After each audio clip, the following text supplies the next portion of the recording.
예수님께서 제자를 부르시는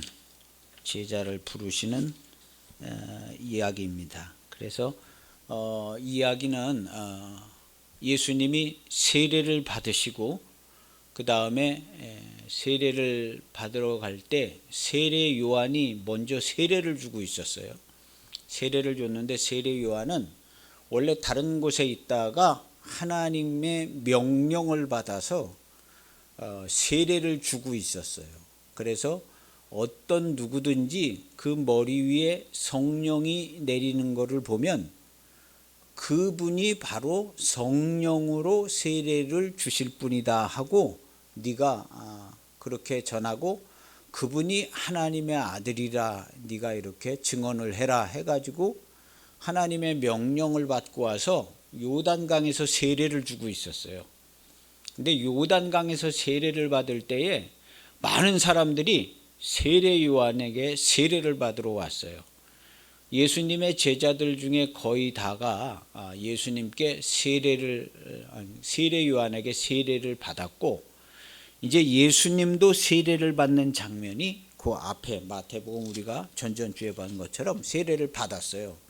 그래서 예수님께서 세례를 받고 나서 성령이 그 머리 위에 비둘기같이 임하는 걸 보고 세례 요한이 증거를 했어요. 예수님에 대해서 이분이 바로 성령으로 세례를 베푸실 분이다.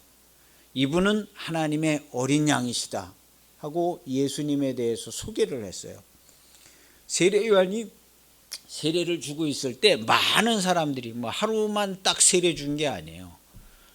길게는 몇 달을 세례를 줬을 수도 있고 세례를 주는데 많은 사람들이 세례 요한한테 왔는데 그 세례 요한이 세례를 줄 때 세례 요한의 말씀을 듣고 많이 와서 세례 받고 세례 요한의 제자가 된 사람들이 있습니다.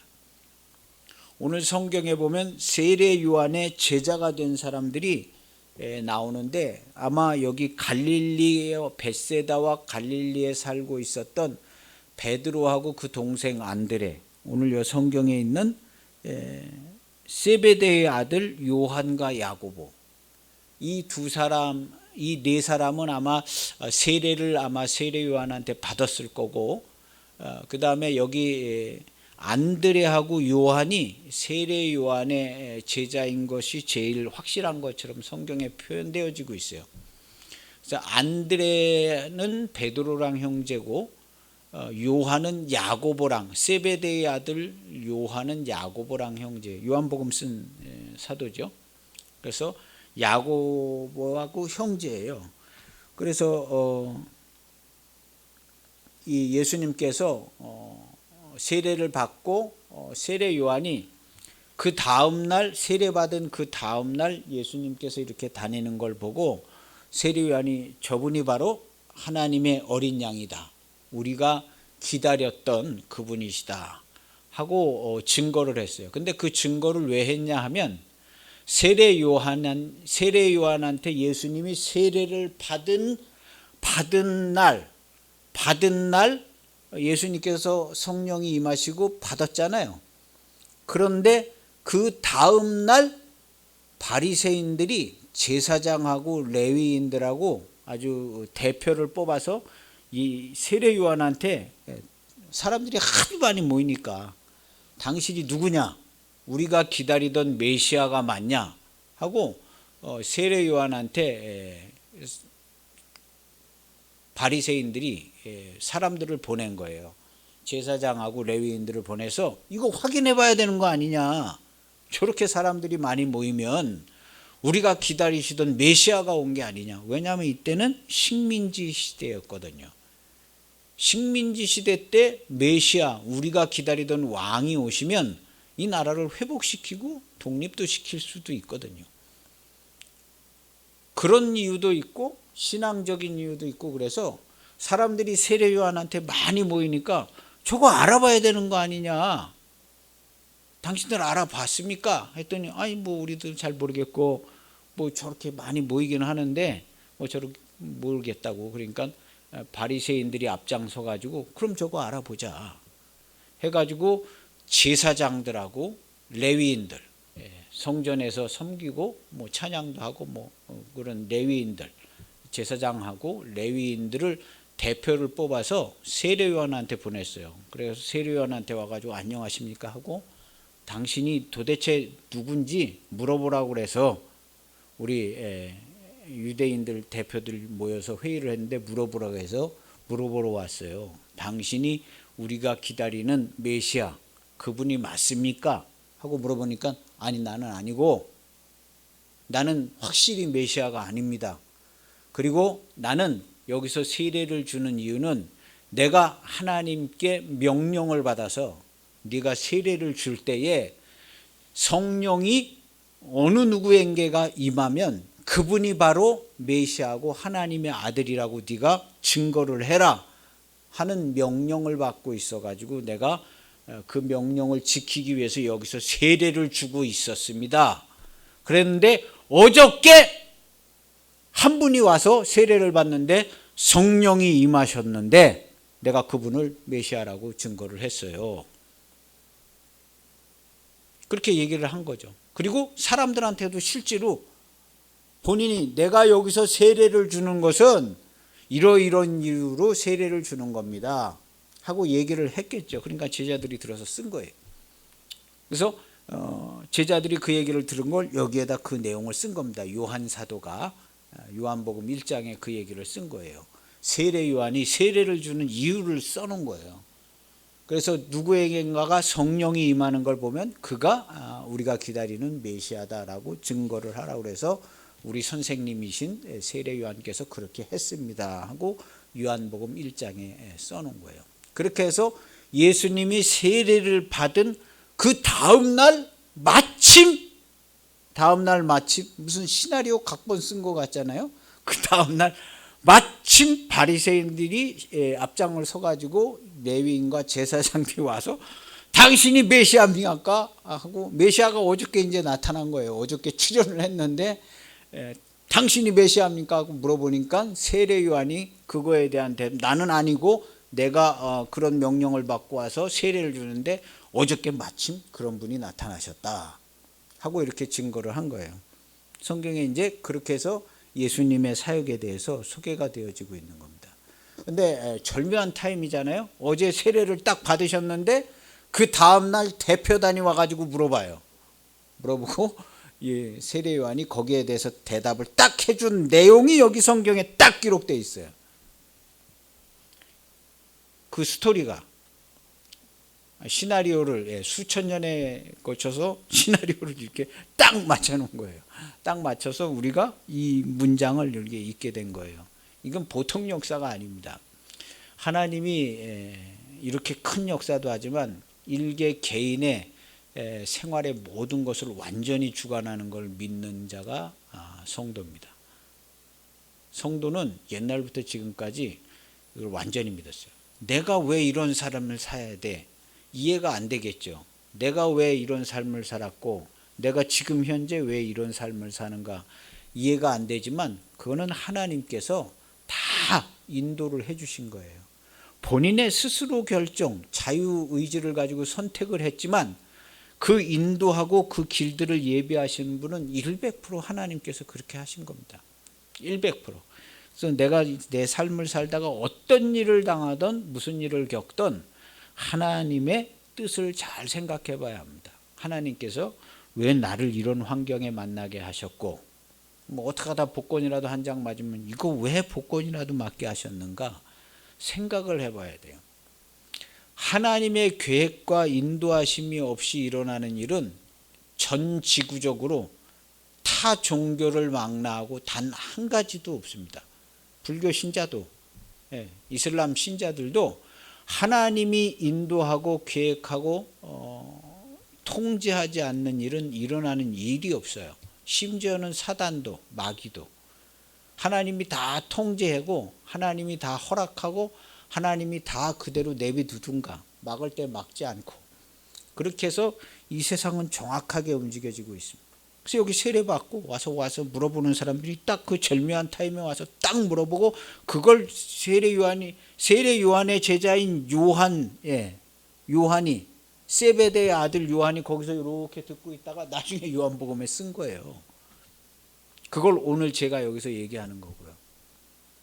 이게 그 다음날 일어난 건지 성경에 딱 써 있지만 그 다음날 일어났다고 파악하고 있는 사람은 별로 많지 않을 겁니다. 그 다음날이에요. 세례받으신 다음날. 그 다음날. 그리고 나서 세례받고 나서 이제 제자를 부르는 내용들이 이제 마태복음에도 나오고 누가복음에 나오고 요한복음에도 나오고 제자를 부르시는 내용들이 나옵니다.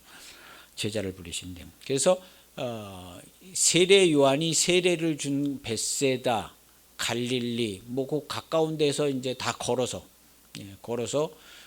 세례 요한께 세례를 한 이틀 길을 걸어가 가지고 세례를 받고 오는 거예요. 이틀 길을.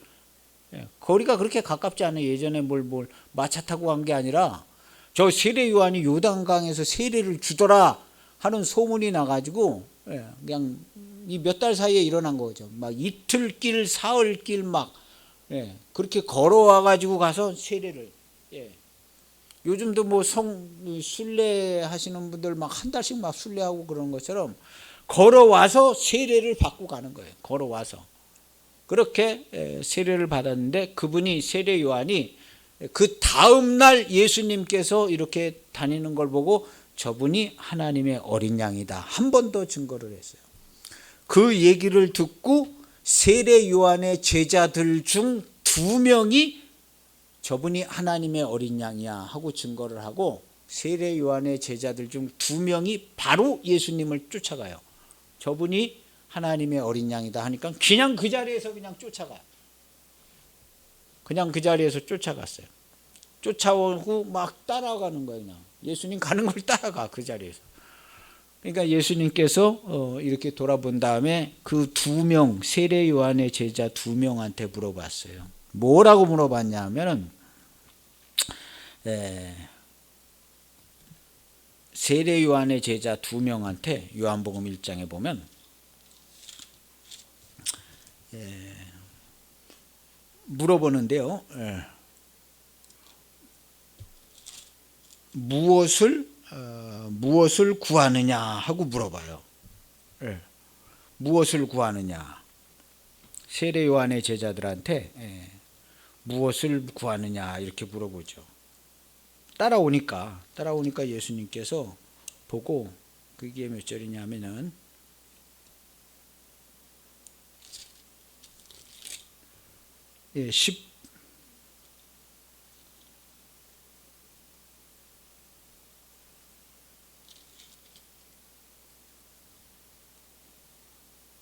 28절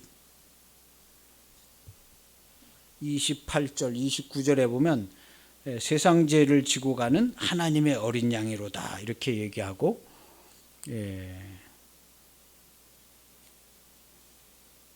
그렇게 증거를 하죠. 그 다음에 그 어디 있나? 38절에 예수께서 돌이켜 그 따르는 것을 보시고 물어 이르시되 무엇을 구하느냐 하고 이렇게 물어봐요. 무엇을 구하느냐 하고 물어보신. 그래서 예수님께서는 무엇을 구하는지를 다 살펴요. 전 인류를 다 살피죠. 이 사람이 뭘 구하고 사는가. 그래서 2명이 따라오니까 벌써 다 알고 있는데 너희가 원하는 게 뭐냐 하고 물어보는 거예요. 원하는 게 뭐냐. 그래서 우리가 원하는 게 뭔지, 무엇을 구하는지, 무엇을 위해서 일하는지, 힘쓰고 애쓰는지 주님이 정확히 아십니다. 정확히 알아요. 그래서 기도하는 사람은 이걸 알고 기도해야 돼요. 백날 기도해봐야 이게 안 돼요. 안 되고 주님이 내가 구하는 것을 아주 나보다도 더 정확히 안다. 나는 좀 거짓된 부분들이 있을 수 있거든요. 근데 나보다도 내가 구하는 것이 무엇인지 정확히 알아서 주님이 아주 너무 정확히 알아요. 그리고 내가 열흘 뒤에 그 일에 대해서 어떤 조치를 취하고 어떤 일을 할지까지도 다 알고 계셔요. 그 마음이 어떻게 바뀌어서 6개월 뒤에는 어떻게 할지도 다 알고 있어요. 그러니까 하나님께 대하여 100% 오픈되어 있어야 돼요. 성도들은 하나님께 대하여 100% 오픈. 뭐 그렇다고 완전히 아주 좋은 모습으로 살려는 건 아니에요. 하나님은 우리에게 그렇게 좋은 모습, 최상의 모습 100% 1등이 되라고 하지는 않아요. 근데 100% 열려져 있어요. 경우에 따라서 뭐 죄를 짓기도 하고 뭘 어떻게 실수하기도 하고 실족하기도 하지만 100% 열려져 있어야 돼요. 성도는. 그리고 우리 성도들은 100% 열려져서 하나님과 교통하는 자들이에요. 하나님과 하나가 되어 있어요, 이미. 근데 비성도들까지도 하나님을 안 믿고 타 종교를 가지고 있는 사람들까지도 하나님은 100% 파악을 하세요. 아주 100%.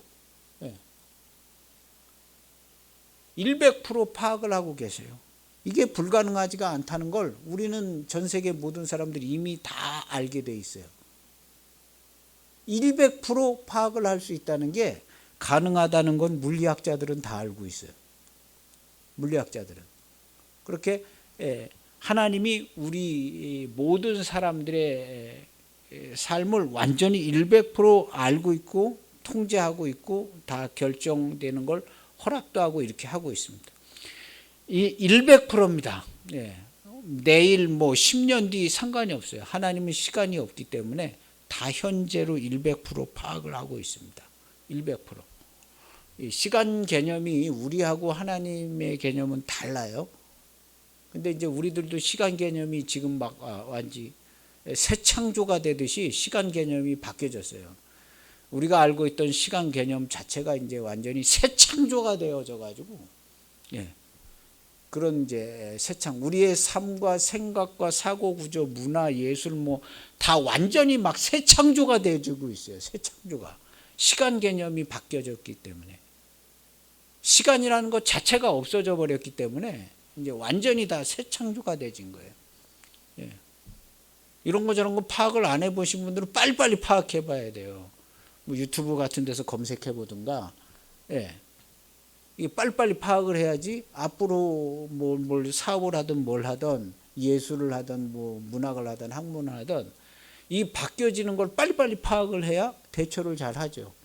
대처를 잘해서 살 수 있는데 시간 개념 자체가 없어져 버렸습니다. 이제 자체가 없어져 버렸고 성경은 그런 시간 개념 자체가 없어요.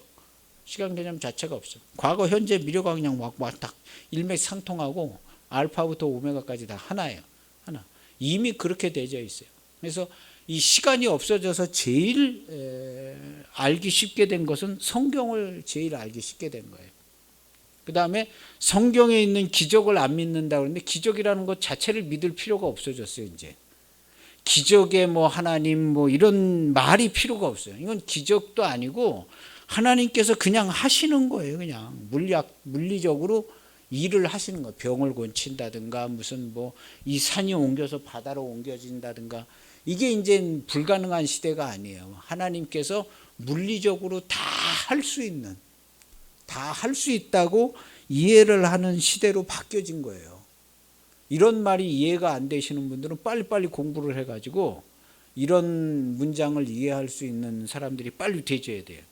그래야 시대를 조금 앞서가서 돈을 벌어도 잘 벌 거고 어떤 문학을 해도 그럴 거고 이게 이제 모든 게 다 거의 새 창조 수준으로 바뀌어졌습니다. 새 창조 수준으로. 이거 빨리 적응을 해야 돼요. 빨리 적응을 하고 그렇게 해서 이 원리를 파악을 해서 삶에 적용을 하는 것들이 이제 필요합니다. 그래서 여기 그 다음 날 제자들을 부르시는 거예요. 제자들을 부르는데 갈릴리 두 형제 베드로와 안드레를 부르셨어요. 부르실 때 그냥 부르신 게 아니라 세례 받을 때 거기 세례 요한의 두 제자가 제자니까 세례 요한이랑 같이 있었죠. 같이 있고 아마 제일 가까이 세례 요한 옆에서 세례 받는 거 도와주고 있었을 겁니다. 그 두 제자 외에 다른 많은 제자들도 있었을 거고 그리고 옛날의 제자들은 출퇴근하는 제자들이 아니에요. 대개는 그냥 거기서 그냥 계속 같이 있는 제자. 예수님 제자들 그냥 계속 같이 따라다니고, 예전 제자들은 그냥 다 같이 먹고 사는 제자들이에요. 거의 그런 제자들 개념인데, 예수님 제자들과 그때 세례받았던 사람들이, 수많은 사람들이 거기를 왔다 갔잖아요. 그리고 예수님이 거기를 거닐고 있었어요. 거닐고 그때 다 본 거예요. 예수님께서 그때 다 보시고 베드로하고 안드레도 보고, 그 다음에 성경에 보면 빌립, 나다나엘은 무화과 나무에서 앉아서 뭔 생각을 하고 있는가 그것도 다 보시고, 다 보고, 그래서 보시고 나서 부르시는데, 우리가 이제 읽은 문장에는 뭐라고 표현이 되어 있냐면, 우리가 읽은 문장에는 갈릴리 해변에 다니시다가 이렇게 돼 있죠. 다니시다가. 다니면서 다 보는 거예요. 다니지 않는 것도 다 보고 계셔요. 두 형제 곧 베드로라 하는 시몬과 그 형제 안드레가 바다에 금을 던지는 것을 보시고, 요 전에 세례받는 데서 안드레는 아마 먼저 봤을 거예요. 안드레는 먼저 보고, 안드레가 예수님 그 세례받은 이튿날 세례 요한이 증거했을 때 안드레가 바로 쫓아갔다고 그랬잖아요. 그 한 명, 두 명이 바로 쫓아갔는데 그 중에 한 명이 안드레고 나머지 한 명은 요한이에요. 그 밑에를 보면 요한처럼 써져 있는 거예요. 그래서 요한과 야고보가 나오는 거예요. 그리고 베드로는 안 쫓아갔어요. 그래가지고 안드레가 이 두 명이 가서 그날 밤 예수님하고 같이 밤새 얘기를 한 거예요. 잠자면서. 그리고 나서 확신을 얻어가지고 와서 안드레가 형한테, 형, 우리가 기다렸던 메시아를 만난 것 같아 하고, 메시아를 만났다고 베드로한테 얘기하니까 베드로가, 난 모르겠어, 나는 뭐 그거 갖고는 안 되겠다는 거지. 형도 가서 보자는 거예요. 예수님 보라고 하는데 베드로가 안 가겠다, 난 그냥 고기 잡으러 가겠다 해서 고기를 잡으러 갔는데, 안드레도 그냥 같이 갔는지 고기를 잡으러 간 거예요. 근데 그때 막 고기를 잡는데 안 잡히는 거예요. 안 잡혔는데 예수님께서 베드로하고 안드레 고기 잡고 못 잡고 있는데 가서 거기 가서 깊은 데로 가서 그물을 던져라 해서 그냥 고기가 많이 잡혔잖아요. 고기가 많이 잡힌 걸 보고 베드로가 와가지고 회개를 했어요. 주여, 나는 죄인입니다. 나를 떠나소서 하고 회개를 한. 그래서 베드로가 거기서 이제 안드레가 먼저 쫓고 베드로가 이제 나중에 쫓는데, 그걸 두 가지 내용을 합쳐서 여기에 쓴 거예요. 베드로와 안드로를 불렀다. 근데 하루 이틀의 차이, 이틀 동안 부르신 거죠. 전날 안드레 만나고 안드레가 집에 와가지고 베드로한테 얘기했는데, 아니야, 나 고기 잡으러 간다 그랬는데, 가서 돌아왔는데 한 마리도 못 잡고 왔는데, 가서 그물 던져라 해서 잡아서 많이 잡았는데 와가지고 이제 회개를 한 거예요. 감사 접대를 한 게 아니라 베드로가 회개를 했어요. 나는 죄인입니다. 나는 나 같은 죄인은 당신과 함께 할 수 없습니다. 나를 여기다 두고 그냥 존귀하신 분은 가세요 하고, 난 정말 더러운 죄인입니다 하고 회개를 했어요.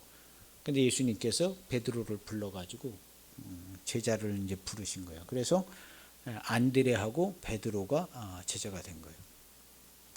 예수님께서 이 두 제자를 부를 때 먼저 봤어요. 여기 동네 세례받고 쫙 둘러보시니까 제자로 부를 만한 사람들이 있어요. 다른 동네에 있었으면 다른 동네로 가셨을 거예요. 근데 여기 갈릴리하고 베세다에 이렇게 쫙 보니까 제자로 부르실 만한 사람들이 있어요. 이 갈릴리라는 동네는 이 보통 동네가 아니에요. 신앙운동, 독립운동 뭐 이런 거 해가지고 핍박받아서 그냥 순교자들이 많이 나온 동네, 이 갈릴리가. 신앙운동 하다 죽고 뭐 독립운동 하다 죽고. 그래서 신앙을 사수하는 그런, 그리고 많이 죽었기 때문에 우리를 위한 메시아가 온다고 메시아를 기다리는 동네가 이 갈릴리 베세다 이런 동네예요.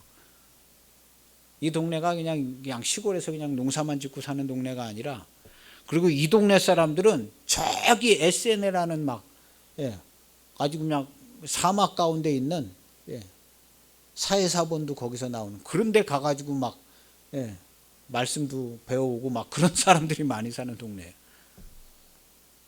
그러니까 메시아를 굉장히 기다리는 사람들이 있었어요. 그 사람들이 누구냐면 안드레, 베드로. 그러니까 이 사람들이 하는 대화는, 야, 고기 어디 가면 많이 잡을 수 있어? 거기 말고 딴 데 갔어야지. 이거 어디 가면 많이 팔 수 있어? 이런 얘기를 하는 게 아니에요. 우리가 기다려왔던 메시아를 만났어. 이 얘기를 하는 거예요.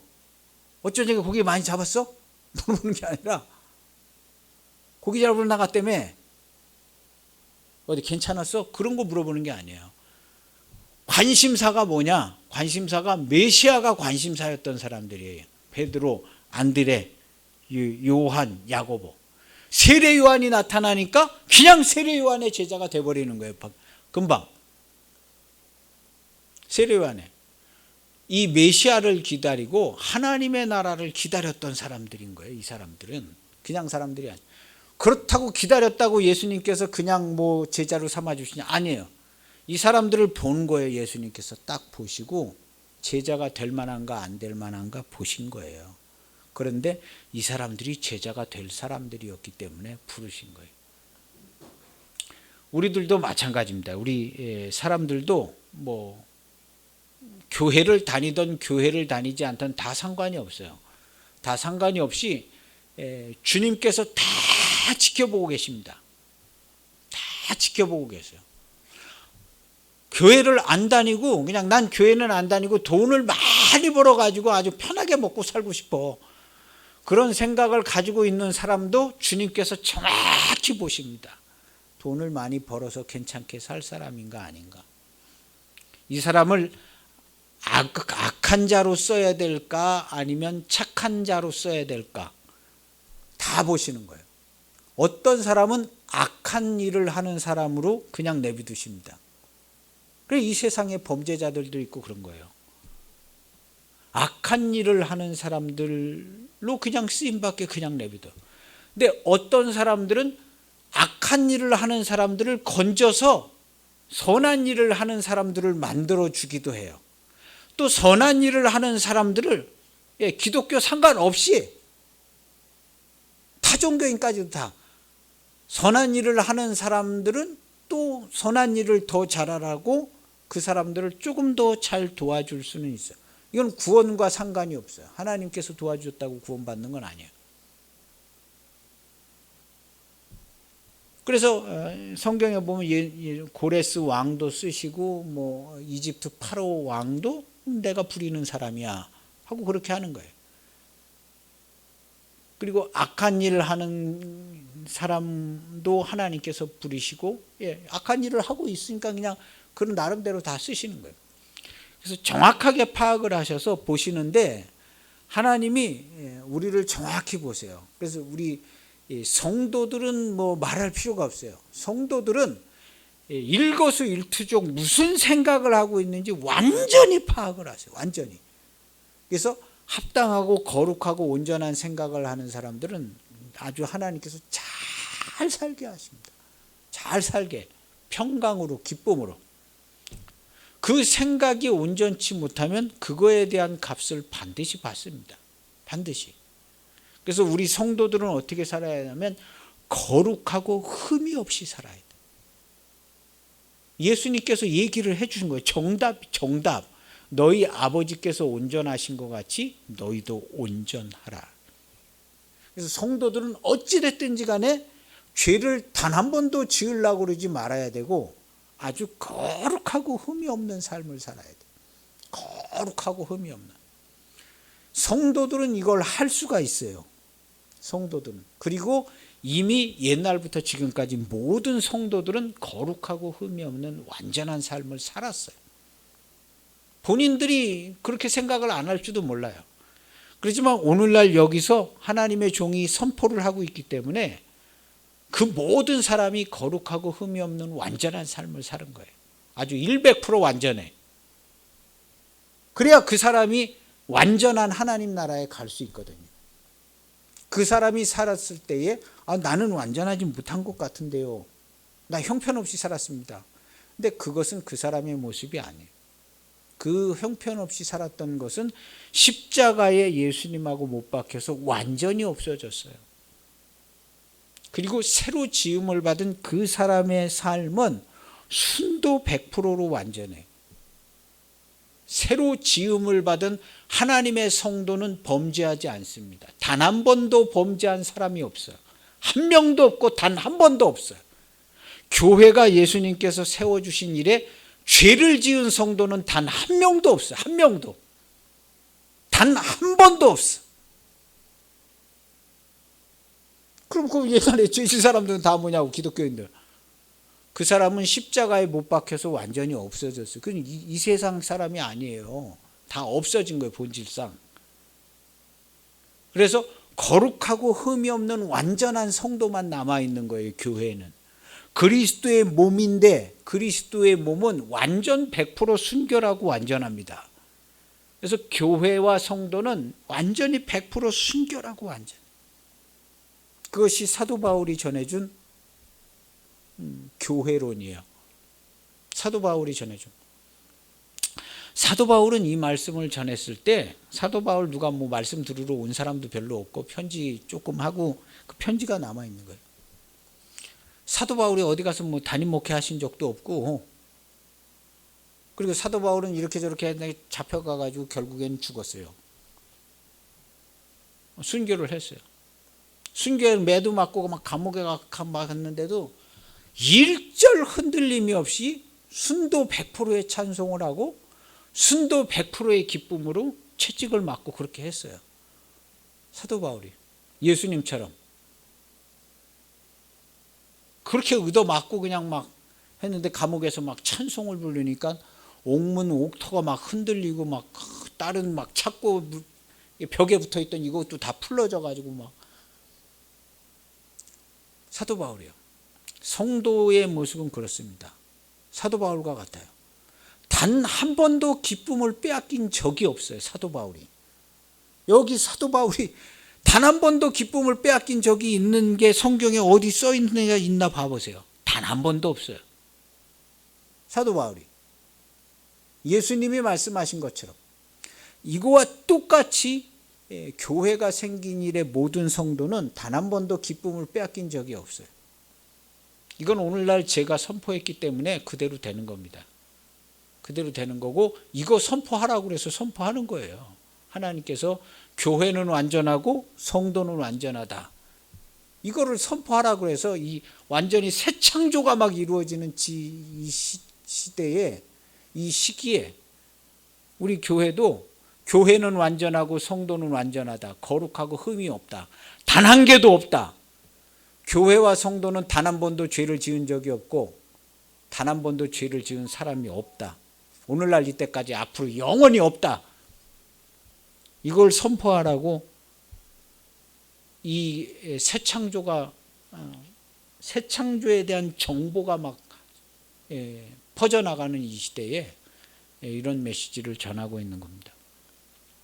예수님 사역하신 시간은 짧아요. 몇 년 안 돼요. 공생에. 사도 바울도 몇 년 안 됩니다. 한 거 별로 없어요. 사도 바울이. 한 거 별로 없어요. 몇 년 안 돼요. 그리고 잡혀서 죽었어요. 편지 그냥 좀 쓰고 만나는 사람들 몇 명씩 만나서 얘기하시고. 근데 성경에 많이 남아있어요. 많이 남아있고 사도 바울이 만들어준 구원론, 교회론, 이게 다 오늘날 우리 교회에서 그냥 그대로 받아들인 겁니다. 카톨릭까지 다 몽땅 다. 거기 뭐 베드로 뭐 어쩌고 그러지만 사도 바울이 만들어준 거예요. 교회론이 뭐고 다 사도 바울이. 오늘날 우리 기독교에도 사도 바울이 만들어준 십자가 복음을 받고 있는 겁니다. 사도 바울이 십자가 복음 얘기는 안 하지만, 야, 사도 바울이 얘기해 준 거 그냥 우리가 다 일상 용어들이 다 사도 바울이 얘기해 준 거예요. 교회, 성도, 뭐 성도라는 단어도 사도 바울이 만들어 준 거예요. 성도라는 말. 다 사도 바울이 만들어준다는 신앙 체계가. 근데 몇 년 사역을 못 하셨어, 사도 바울도. 사도 바울도. 저도 우리 교회는 이름이 광성교회가 사도 바울이 변화되는 그 이야기에서 나온 이름이 광성교회예요. 그리고 결국에는 저도 사도 바울의 사역을 해요. 바울의 십자가 복음을 전하고 있는 거고, 바울이 선포한 완전한 교회, 완전한 구원을 전하고 있는 겁니다. 전하고 있어. 바울이 우리에게 전해준 완전한 구원, 완전한 교회, 완전한 성도, 이거를 우리가 전하고 있죠. 여기 바울이 여기 써준 이 성경책 가지고 전하고 있는 거예요. 바울이 써준 성경책 가지고.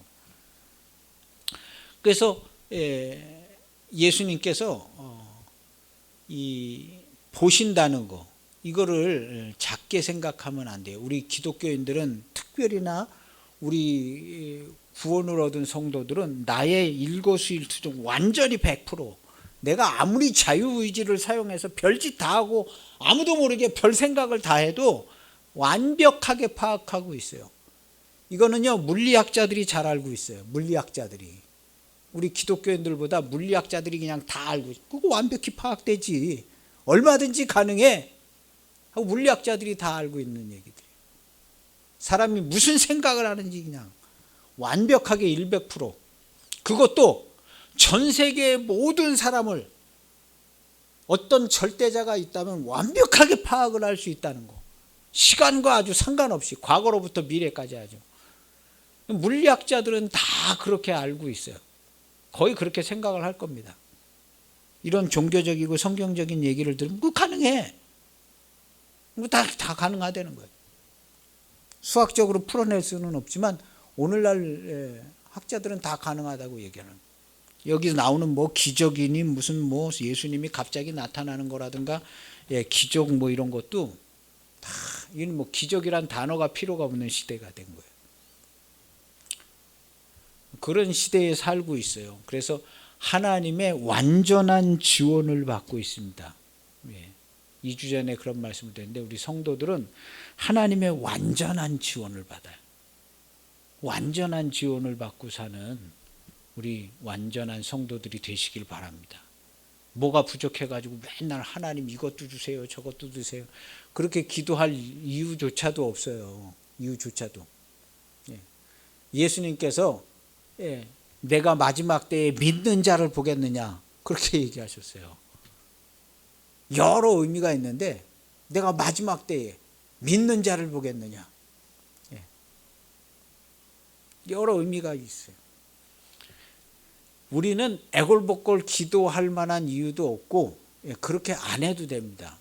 이미 완전한 지원을 받고 있는 완전한 통치자들이기 때문에 그렇게 안 해도 돼요. 예수님처럼. 그래서 여기 성경에 보면 사도 바울도 단 한 번도 기쁨을 뺏긴 적이 없어요. 오늘날 우리 기독교인들이 단 한 번도 기쁨을 빼앗기지 않습니다. 그런 적이 없어요. 이건 제가 선포해서 없는 거예요. 하나님 그렇게 선포하라고 그래서 그렇게 하는 거예요. 그리고 그럼 목사님은 단 한 번도 기쁨을 빼앗긴 적이 없냐고. 저는 없어요. 단 한 번도 뺏긴 적이 없어요. 단 한 번도 죄를 지은 적이 없어요. 단 한 번도. 앞으로도 영원히. 이와 똑같이 성도들은 단 한 번도 죄를 짓지 않습니다. 여기 요한사도가 요한일서 5장에 써놨어요. 죄 안 진다고.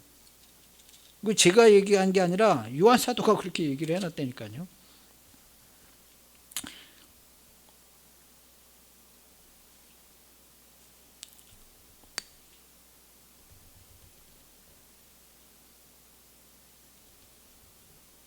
요한 1서 5장에 보면요, 5장 18절에 보면 하나님께로부터 난 자는 다 범죄하지 아니하는 줄을 우리가 아노라. 여기 써 있잖아요.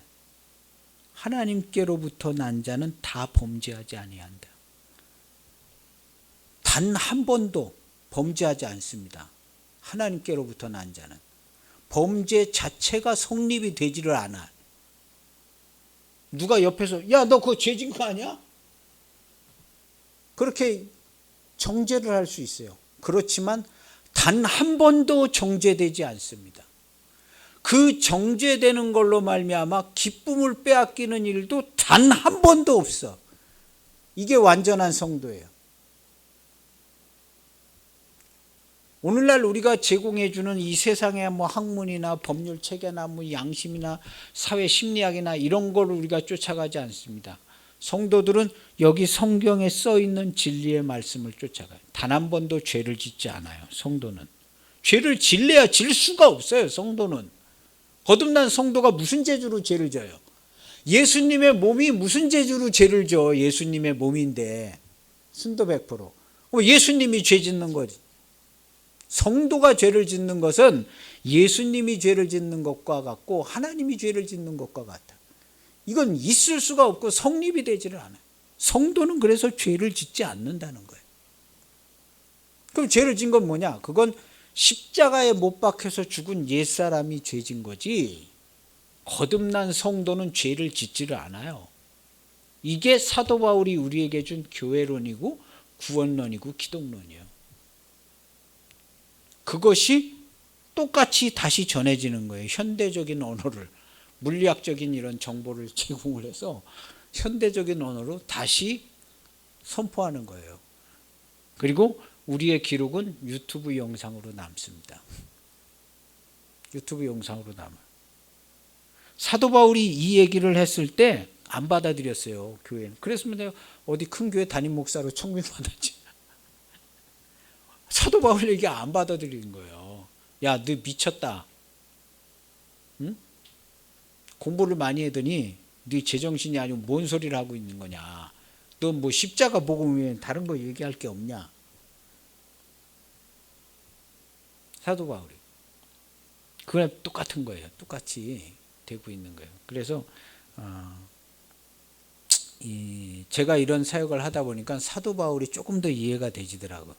사도 바울이 조금 더 이해가 되지고, 사도 바울이 그래서 그 감옥에도 잡히고 나중에는 그 길을 피할 수도 있었지만 안 피하고 순교의 길로 가잖아요. 사도 바울이 순교, 왜냐하면 하나님께서 그 길로 인도하셨기 때문에 그냥 간 거예요. 그냥 갔는데 예수님처럼 간 거예요. 그리고 그런 내용들은 성경에 기록돼서 이렇게 남았어요. 예수님이 가신 내용도 성경에 기록돼서 이렇게 남았어요. 그래서 이렇게 기록돼서 남은 거예요. 그리고 바울이 단 한 번도 기쁨을 빼앗긴 적이 없구나라는 게 이제 보이더라고요. 단 한 번도 기쁨을 빼앗긴 적이 없어요. 그리고 단 한 번도 두려움에 빠진 적이 없어요. 사도 바울이. 성경을 봐보세요. 사도 바울이 두려움에 빠진 적이 있나 없나? 그럼 목사님은 두려움에 빠진 적이 단 한 번도 없습니까? 물어볼 수 있을 거예요, 누군가. 저는 없습니다. 앞으로도 영원히 없어요. 저뿐만 아니라 전 세계 기독교인이 다 똑같아요. 단 한 번도 두려움에 빠진 적이 없어요.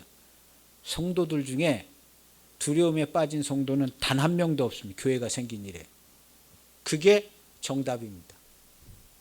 다른 사람들은 그렇게 이해를 안 하겠죠. 그렇지만 저는 하나님께서 그렇게 증거하라고 말씀하시기 때문에 그렇게 증거하는 거예요. 단 한 명도 두려워해 본 적이 없다. 이게 오늘날 기독교에, 오늘날 광성교회에 선포되는 하나님의 말씀이에요. 그거 하나님께서 선포하라고 그래서 하는 겁니다. 바울도 이렇게 자기 갈 길 가듯이 우리도 우리 갈 길 가는 거예요. 교회와 성도는 완전하다. 완전하다. 그래서 이걸 하는 거예요. 그래서 저도 어떻게 어떤 길을 가야 될지 모르지만 가는 거예요. 바울이 간 모습이 이렇게 쫙 다 보이더라고요. 보이니까 나도 어떤 길을 가겠구나. 네. 그래서 저는 기왕이면 좀 길게 가게 해달라고, 한 100살까지 가게 해달라고 그렇게 기도는 하고 있습니다. 다들 짧게 하셨는데 예수님도 그렇고 바울도 그렇고 그렇지만 저는 좀 길게 가고 싶어요. 재밌게 살고 싶다.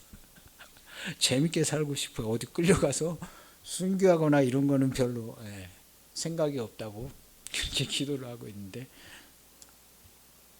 그렇게 해도 하는 겁니다. 그렇지만 하나님의 명령을 받아서 바울처럼 선포하는 겁니다. 교회와 성도는 완전합니다. 그리고 교회와 성도는 단 한 번도 죄를 지은 적이 없어요. 이게 성경에 기록되어져 있는 이 문자와 같아요. 단 한 번도 죄를 지은 적도 없고 짓지를 않습니다. 죄를 짓질 않아. 죄를 지을 수 있는 재주가 없어요. 능력도 없어요. 교회와 성도는 그렇게 완전하게 새 창조가 된 거예요. 이 새 창조는 성령 100% 지음을 받았어요. 그래서 성도는 여기 말씀 성령 100%예요. 무조건 주와 함께 죽고 주와 함께 다시 살아난 거듭난 성도는 성령 말씀 100%입니다. 100%. 그것이 이제 밖으로 확 잘 나타나면 성령 충만한 거예요.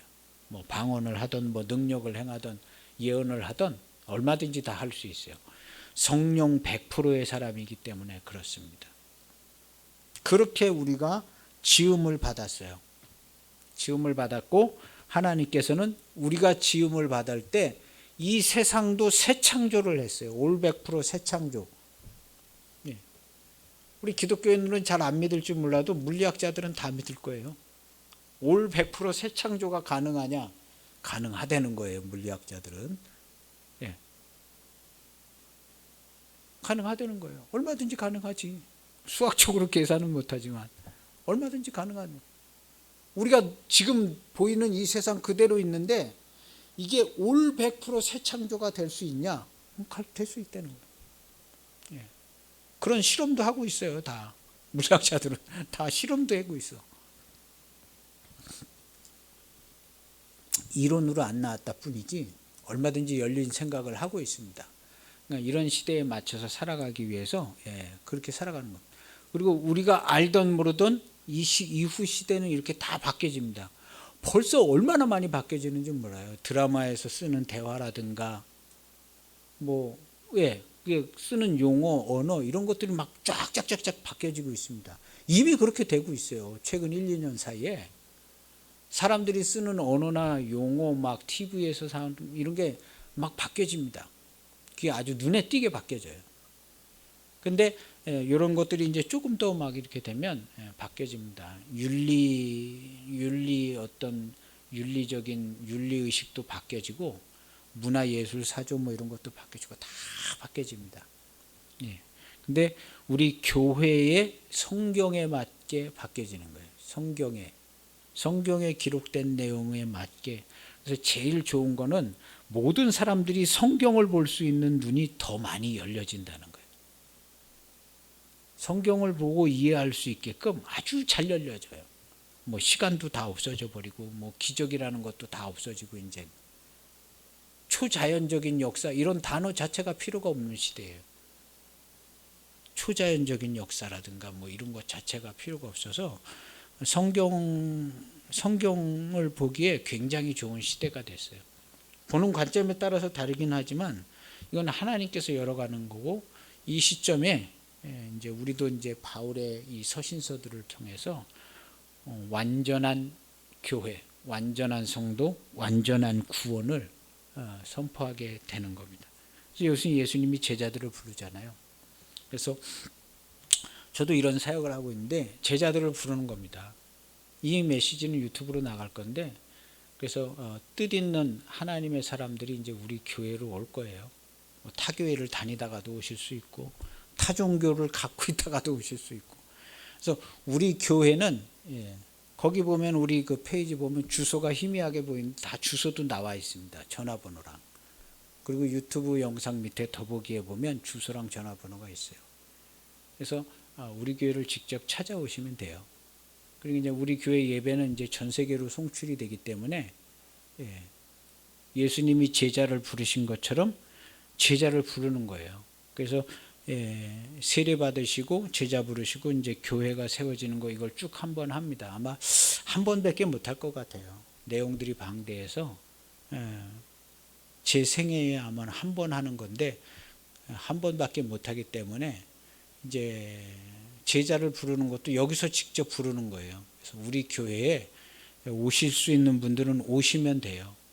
교회를 옮겨 오셔도 되고 타종교에 있다가 오셔도 되고, 이 영상을 보시는 분들은 우리 교회를 그냥 오시면 됩니다. 그 주소 이렇게 찾아가지고 오시고, 이렇게 합니다.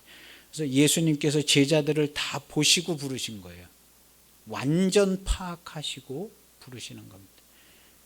그렇게 해서 교회가 세우는데 베드로와 요한을 그렇게 부른 거예요. 그리고 그 밑에 보면 다른 두 형제 곧 세베대의 아들 야고보와 그의 형제 요한, 야고보와 그의 형제 요한도 부르셨어요, 예수님께서. 그랬더니 그들이 곧 배와 아버지를 버려두고 즉시, 곧바로 즉시. 예수님의 사역은 언제나 이제 곧바로 즉시예요. 봤으니까 곧바로 즉시. 곧바로 즉시예요. 곧바로 즉시. 20절에 보면 그들이 곧바로 그물을 버려두고 예수님 따르죠. 그들이 구하고 있었던 건 하나님 나라를 구하고 있었어요. 예수님께서 그걸 보고 부르시니까 그냥 곧바로 즉시 따라가는 거예요. 너희가 원하는 게 뭐냐? 우리는 하나님 나라를 원합니다 하고 있었던 사람들인 거예요. 하나님 나라, 천국이 가까웠다. 그래서 예수님을 곧바로 즉시 따라갑니다. 원하고 구하는 게 있는 분들이 있습니다. 정말 영광스러운 하나님 나라, 완전하고 거룩하고 흠이 없는 성도, 정말 거룩하고 흠이 없이 하나님께 완전한 예배를 드리고 싶은 성도, 완전한 예배, 완전한 찬송, 완전한 영광을 드릴 그런 소원을 가지고 계신 분들은 우리 광성교회로 오시면 됩니다. 우리 광성교회는 완전한 예배를 드리고 있어요. 우리 교회뿐만 아니라 전 세계의 모든 교회 현재 드리는 예배는 순도 100%의 완전한 예배를 드리고 있습니다. 한 군데도 완전하지 않은 데가 없어요. 단 한 명도 완전하지 않는 성도가 없어요. 그 중에 우리 교회를 오시면 됩니다. 그 중에 우리 교회만 완전하다는 게 아니에요. 우리 교회 성도들만 죄를 안 짓는다는 게 아니에요. 다 똑같은데 그 중에 설명을 조금 잘하고 있으니까 우리 교회를 오시면 됩니다. 우리 교회를.